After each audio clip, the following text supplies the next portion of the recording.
न इनसे पार्टी संभल रहा है, न अब तो इनसे कार्यकर्ता और नेता भी नहीं संभल रहे। सामंजस्य बन नहीं रहा है, लड़ाई झगड़ा पे उतारू आए हैं, गुटबाजी चरम पर है।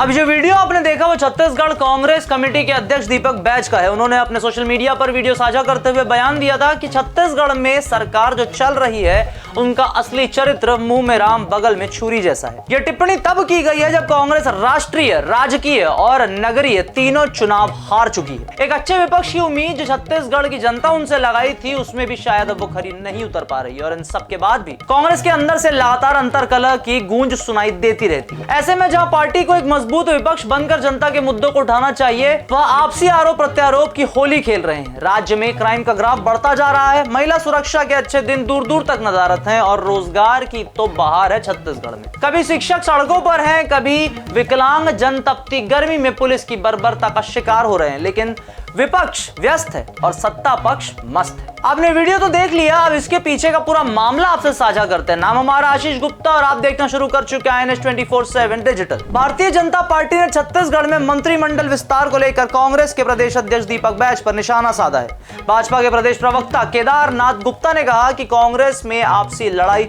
और अंतर्कलह इतनी बढ़ गई है कि पार्टी अपनी दूसरी जिला अध्यक्षों की सूची तक तय नहीं कर पा रही है। उन्होंने बैच पर तंज कसते हुए कहा कि वह मंत्रिमंडल विस्तार की चिंता करने की बजाय अपनी पार्टी की हालत पर ध्यान दे। गुप्ता ने यह भी दावा किया कि कांग्रेस के बड़े नेताओं की आपसी खींचतान की वजह केंद्रीय नेतृत्व को भी जिला अध्यक्षों की सूची बनाने में मुश्किल पैदा कर रही है। उन्होंने कहा कि कांग्रेस यह भी तय नहीं कर पा रही कि विधानसभा और स्थानीय चुनावों में पार्टी की हार का जिम्मेदार कौन है। गुप्ता ने बैच की लोकसभा टिकट काटने का जिक्र करते हुए कहा कि यह सब कांग्रेस की अंदरूनी लड़ाई का नतीजा है। उनका कहना था कि बैच को दूसरों की चिंता करने से पहले अपनी स्थिति पर एक नजर डालनी चाहिए। केदारनाथ गुप्ता ने आगे कहा कि कांग्रेस में अब नेतृत्व परिवर्तन की चर्चा जोरों पर है और इसमें पूर्व उप मुख्यमंत्री TS सिंहदेव का नाम सबसे आगे चल रहा है। उन्होंने दावा किया कि कांग्रेस का हाईकमान भी TS सिंहदेव को प्रदेश अध्यक्ष बनाने की बात कर रहा है। गुप्ता ने बैच को सलाह दी कि वह मंत्रिमंडल की फिक्र छोड़कर अपनी कुर्सी की चिंता करे। उन्होंने यह भी कहा कि मुख्यमंत्री विष्णुदेव साय के नेतृत्व में भाजपा का मंत्रिमंडल जल्दी विस्तारित होगा और मौजूदा मंत्री पूरी मेहनत से सरकार चला रहे हैं।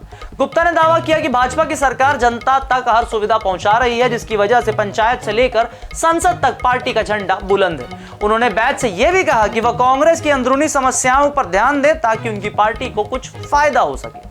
कांग्रेस पार्टी में छत्तीसगढ़ इकाई की स्थिति को लेकर भाजपा ने तीखा हमला बोला है। केदारनाथ गुप्ता ने कहा कि कांग्रेस के नेता आपस में इतने उलझे हुए हैं कि पार्टी का संगठन ही कमजोर हो रहा है। उन्होंने दीपक बैच पर निशाना साधते हुए यह भी कहा कि उनकी अपनी लोकसभा टिकट पार्टी की अंदरूनी लड़ाई की भेंट चढ़ गई थी। गुप्ता का कहना था कि जिस नेता ने बैच की टिकट कटवाने में भूमिका निभाई वही अब पार्टी अनुशासन की बात कर रहा है। यह इशारा किसकी ओर है, अगर आपकी समझ में आ रहा है तो हमारे कमेंट सेक्शन में जरूर साझा करें। वापस खबर पर लौटते हैं। उन्होंने दावा किया कि कांग्रेस में नेतृत्व परिवर्तन की चर्चा तेज है और TS सिंहदेव को प्रदेश अध्यक्ष बनाने की बात भी हो रही है। गुप्ता ने यह भी कहा कि कांग्रेस का केंद्रीय नेतृत्व प्रदेश की स्थिति से परेशान है और जिला अध्यक्षों की सूची को लेकर भी फैसला नहीं कर पा रहा। भाजपा प्रवक्ता ने अपनी सरकार की तारीफ करते हुए कहा कि विष्णुदेव साय के नेतृत्व में छत्तीसगढ़ में विकास का काम तेजी से चल रहा है। उन्होंने दावा किया कि भाजपा की सरकार जनता की हर जरूरत पूरी कर रही है और यही वजह है कि पार्टी को हर स्तर पर समर्थन मिल रहा है। गुप्ता ने कांग्रेस को नसीहत दी है कि वह अंदरूनी लड़ाई खत्म करे और संगठन को मजबूत करने पर ध्यान दे। उन्होंने कहा कि बैच को मंत्रिमंडल विस्तार जैसे मुद्दों पर बोलने से पहले अपनी पार्टी की कमजोरियों को दूर करना चाहिए। गुप्ता ने यह भी कहा कि भाजपा का मंत्रिमंडल जल्द बढ़ेगा और सरकार पहले की तरह जनता के लिए काम करती रहेगी। तो ये थे छत्तीसगढ़ से भाजपा कांग्रेस के बीच के वाद विवाद को लेकर अपडेटेड रिपोर्ट। वीडियो पसंद आए तो उसे लाइक करें, शेयर करें, चैनल को फॉलो सब्सक्राइब करना ना भूलें।